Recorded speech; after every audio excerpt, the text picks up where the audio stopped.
Hey Merfolk fans, I'm Joe. Thanks very much for joining me today. If you'd like to support my channel and all these videos that I produce, please check out the link above to my Patreon page. I'm here with a replay of a modern friendly league match featuring M. Hayashi's build of Merfolk with 4 main deck Chalice of the Void and 4 main deck Coralhelm Commander. Looks like the opponent is on the play for game 1, and let's check the opening hand. So this is pretty good. We've got the Faerie Conclave as sort of the 1-drop on turn 1. Comes in tapped, but it'll be untapped in subsequent turns.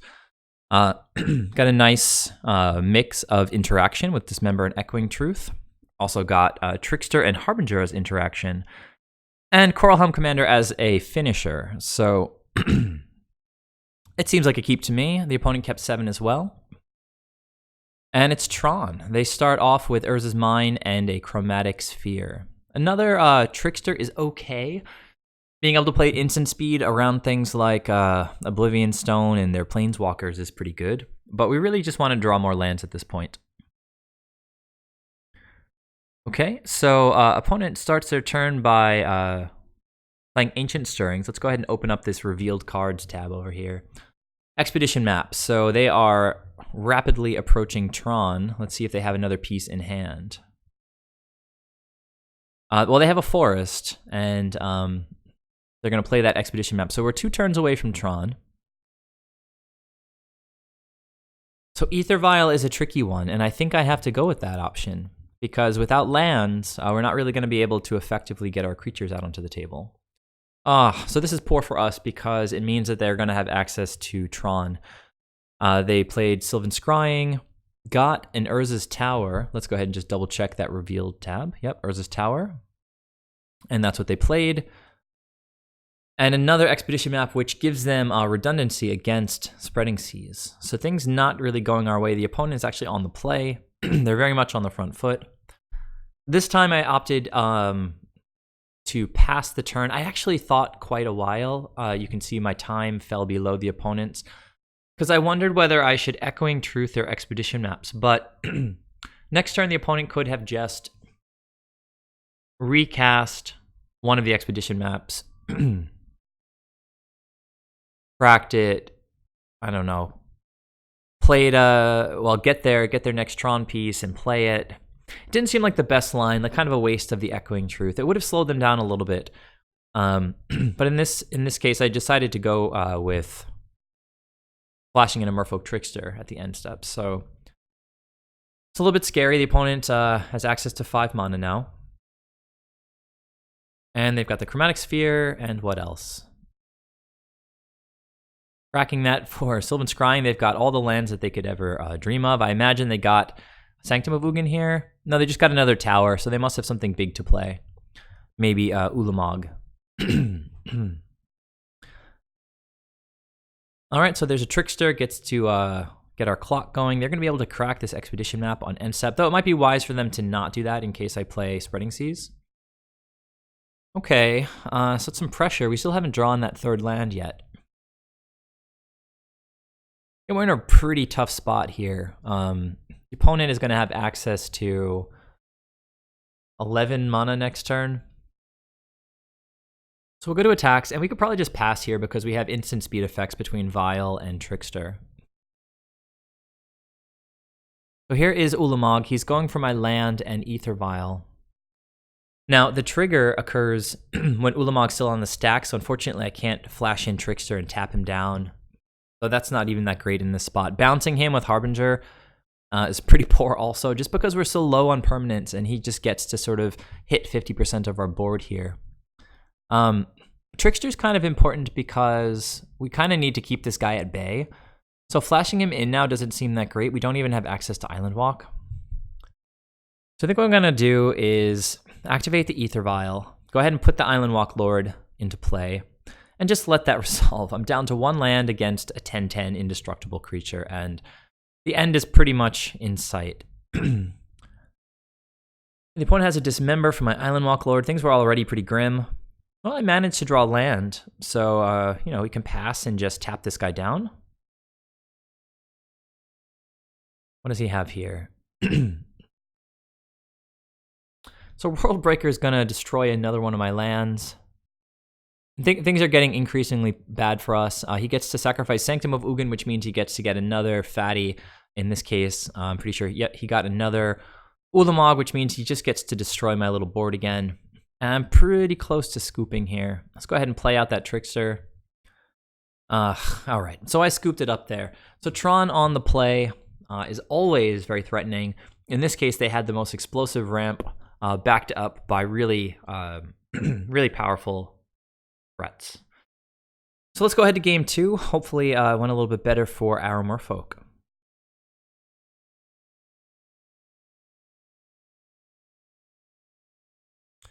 Hey guys, back for game 2. Of course, I'm going to play first. And this is a great hand against Tron. Turn 2, we can slam Chalice and then proceed to just sort of keep them off their Tron lands. Chalice on the play against Green Tron does a good job because all of their cantrips, their chromatic spheres and stars, are 1-drops.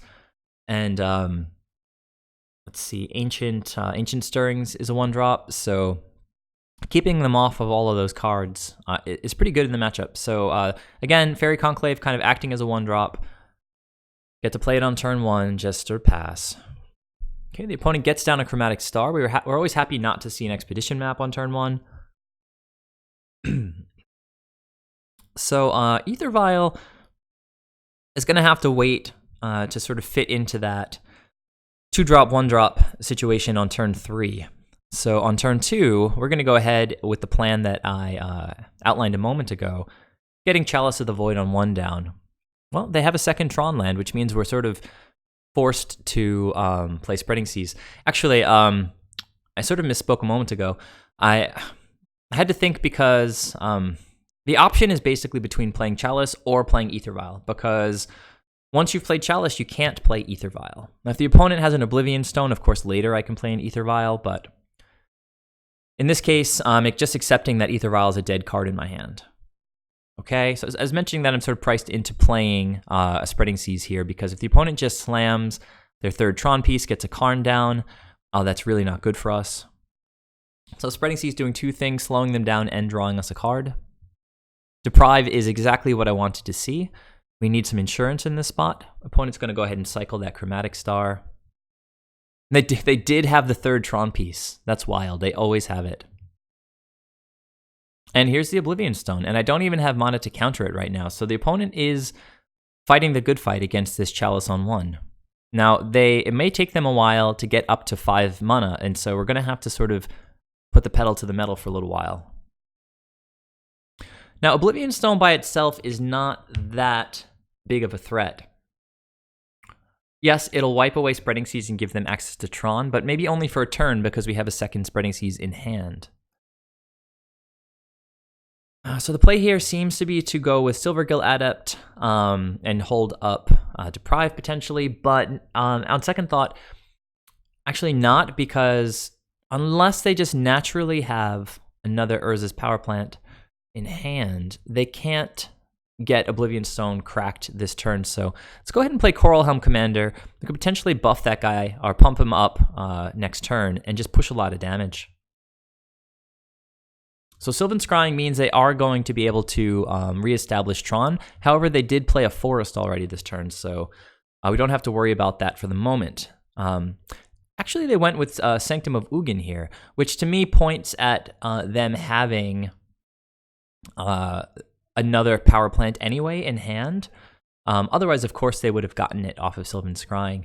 As it stands, it looks like they are not afraid of our board currently, and they feel like they can take the turn off to play a Forest, so they can get Sylvan Scrying resolved and get that Sanctum of Ugin, so they can sort of make sure that they have a lot of gas in hand.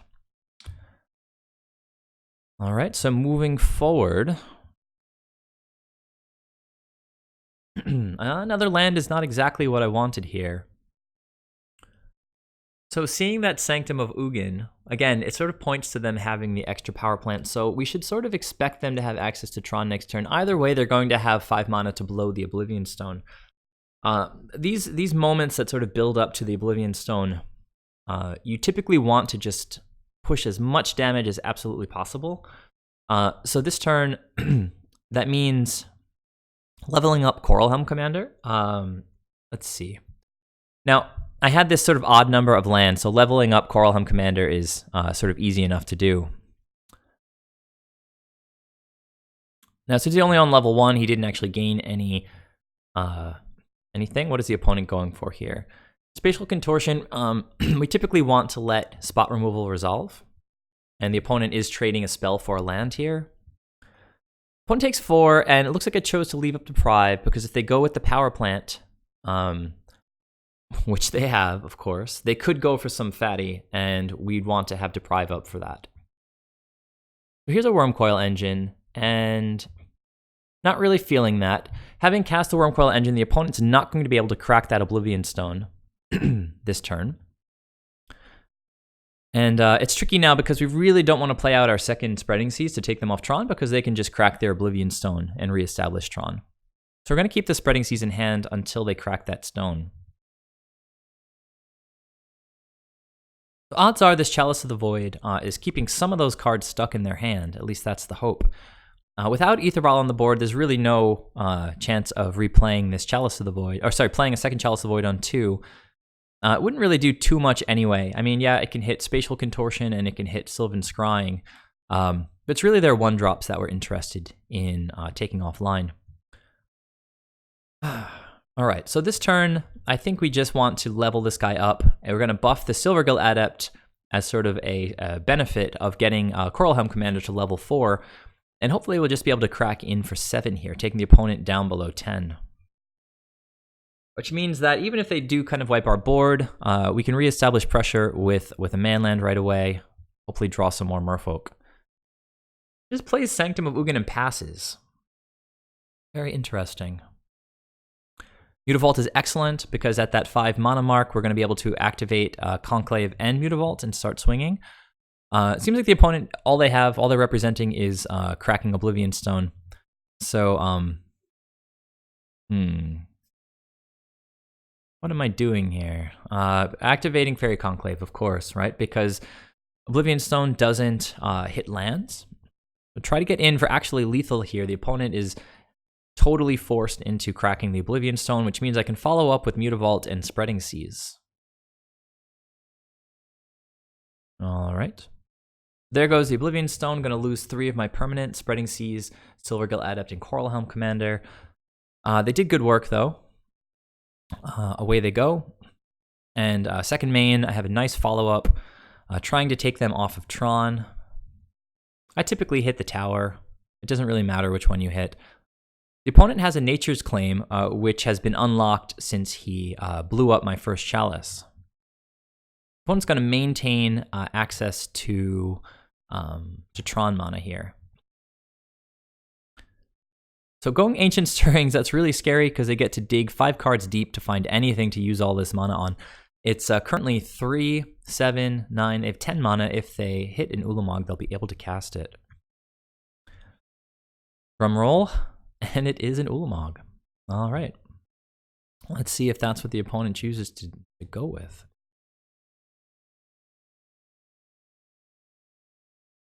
It is.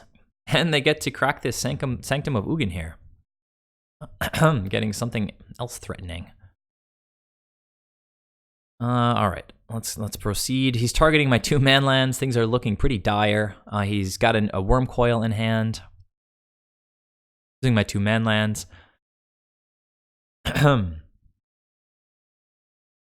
Looking quickly at my library total.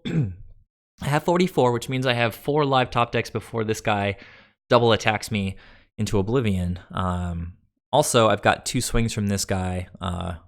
Since he cast the Nature's Claim, I got plus 4 life. So it's not irrelevant, the 4 life from that Nature's Claim. Echoing Truth is interesting. It's just a way to get me another turn. So I think the only play here, really, is to go Coralhelm and just level up Coralhelm. He's a flyer. I can take a hit from Ulamog. The opponent plays a land. I think he's just going to slam that Wormcoil that he drew. All right, and We are not... Note that the opponent is at 7 life. That's just 2 swings from us, so we're not out of this. Opponent gets in. I'm going to lose 20 cards from my library. I'm going to take 10 from the Ulamog. Opponent... Ugh. Now, this is interesting. At instant speed, during his own turn, he destroys his Wormcoil engine. I guess, presumably while I'm tapped out. If he tried... Yeah, I mean, it seems strange to me. I guess he didn't want me to deprive that because he was at 7 life. There's no way I'm killing him next turn. I guess he really wanted to gain the life. It's strange. At least I've got the Echoing Truth to deal with these worms, if that's the way that it goes. Now, Trickster is an absolutely amazing rip because it means, if necessary, we can get another turn by tapping down Ulamog. But since we can take another hit from this guy next turn, still have 2 cards left in our library, I think we can afford to level this guy up again and hold up Echoing Truth for these worms. So actually, getting in for 3 here. Let's see. I want to make sure I remember my rationale very clearly because these are some extremely tense turns. Looks like I swung for 3, which puts him down to 8. If I flash in this Trickster, it puts, let's see, tap him. It's still a 2-turn clock at this point because he went up to 11 life after destroying his worm. So 2-turn clock from here, level him up next turn, and yeah, we just have to, we can take a hit and then we can tap him. So it looks like I opted in favor of sort of leaving Trickster up this turn. So let's tap down that Ulamog.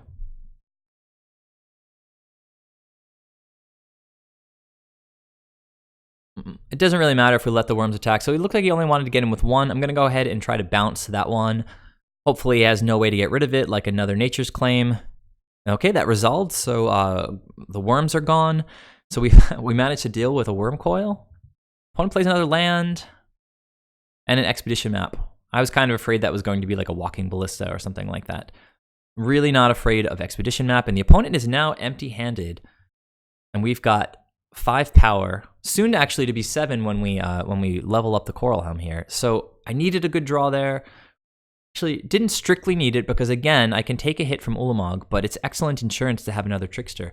If the opponent gets in with, let's see,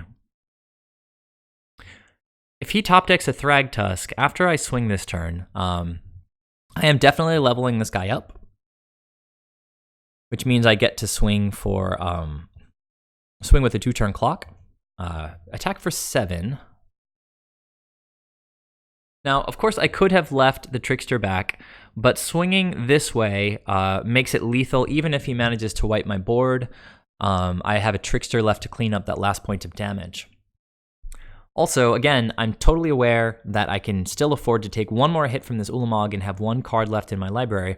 If he swings with the Ulamog, follows up with the Thragtusk, I can tap the Thragtusk down, and I'll still have lethal next turn. So Trickster absolutely coming to the rescue in this game too.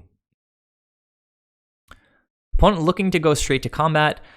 Now, in a situation where I tap Ulamog pre-combat, if the opponent follows up with the Thragtusk, it goes up to 6 life. Let's see. He'd have a blocker in Thragtusk, but I'd have 2 3/3s. Swing with 4, it'd probably still be lethal. Let's see, he has so much mana right now. Like, what are his outs? His 3 plus 4 is 7, plus 8 is 15, 16. He can play an 8/8 Ballista. And yeah, that would just kill me. I have no counters. He would land that and then just fireball my face. So as it turns out, he's just cracking this Expedition Map. And he just scooped at that point. So that was a really, really wild game. Trickster kept us in it. I think Chalice might have done a little bit of work. I'm not sure I showed you guys the sideboard yet. Let me go ahead and take a look at that. So the cards that I took out were 3 Tidebinders, 3 Dismembers, that's 6. So 6 cards out. I brought in 4 Deprives and the 2 extra Echoing Truths. Echoing Truth is a nice combo with Deprive, because if the opponent lands something like Ugin the Spear Dragon, we can bounce it with Echoing Truth and then Deprive it when he recasts it. So 6 cards out, 6 cards in, 4 Deprives, 2 Echoing Truths. I'm kind of on the fence right now about whether Chalice of the Void is worth keeping in on the draw. I think it might need to come out, because you have to think about the dynamics. On turn 2, the opponent gets their Tron lands going, and then they pass to us. We play our second land. If we tap out to play Chalice, and then they play an Oblivion Stone, the Chalice is basically for nothing, because it's just going to get wiped up by the Oblivion Stone. Now, on the play, on our turn 2, we can play the Chalice. Then on the opponent's turn 2, they don't have enough mana to play Oblivion Stone. We can untap and then hold up Deprive for an Oblivion Stone. So it works kind of differently on the play and the draw, and I'm still trying to figure out whether I like keeping Chalice in or taking Chalice out on the draw. Anyhow, let's go ahead and take a look at game 3, see how the match concluded. All right, we're back for the third and final game. The opponent's going to be on the play here, and it looks like I chose in this situation to leave Chalice in, just going with the same configuration as when I was on the play. This is a keep. We're going to look to go turn 1 Aether Vial, turn 2 Chalice. We've got Spreading Seas to back us up if the opponent hits their Tron lands really quickly. So there's a Tron land to start things off, and an Expedition map. So another land, not really that amazing of a top deck in this situation. Second Tron land, it means we have to skip Chalice and then just go straight for Spreading Seas. Aether Vial really the only thing keeping us in this right now. Another Island Walk Lord is excellent. So let's go for Spreading Seas and hope to draw something good. Opponent's going to crack this, and let's see what they get. It's actually really important to know what they get. They just get a Forest, which to me seems to point at having like a Nature's Claim in hand, which will just let them blow up my Spreading Seas. But let's see what happens. Another island. Not what we wanted to see there. There's that Nature's Claim. Okay, we gained 4 life. We saw how that was relevant in the last game. Expedition map puts him back on Tron again. Now, let's see. The opponent had revealed that Forest. We can dismiss that. With them pushing towards Tron, I think the only thing that we can really present here is our clock, right? I mean, we hope that they don't have a way to punish it. So they need to tap lands to crack this Expedition map. I'm sure they're going to get the next Tron land. They do, it's the mine, and that means that they're going to be able to just... Let's see, well, they go for Ancient Stirrings here. And we can dismiss the mine because we see it here on the board. And another Ulamog. I think we've seen this guy in all 3 games now. Now, the opponent currently only has access to 8 mana.